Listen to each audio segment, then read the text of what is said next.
Hi everyone, welcome back to this channel. In this tutorial, I will show you how to get the peach brick bloom seed in Heartopia.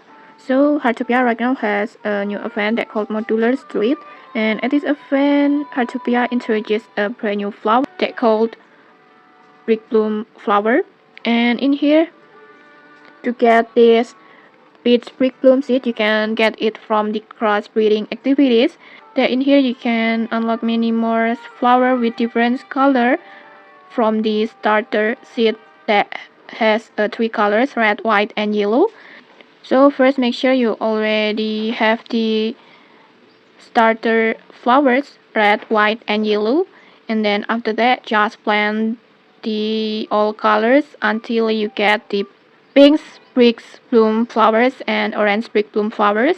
And if you don't know how to obtain these two colors, just check the tutorial link in the descriptions and just watch the tutorial.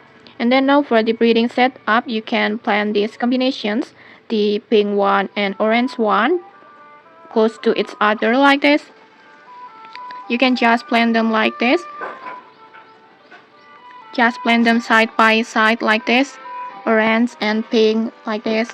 You can just copy my layout, or you can also make your own layout, but make sure you place them side by side like this. And after that, just water them and wait until they bloom, but don't harvest the flower yet when it already bloom. Just keep watering daily, and eventually you will see floating seeds appear above the plant. That means crossbreeding work. And usually these crossbreed seeds will appear in the morning when the game reset. And to speed it up, you can just ask your friends to help water your plants. And because my experience, this is really increases the spawn rate of the crossbreeding seed. And in my case, I got this peach brick bloom from the pink and pink flower like this.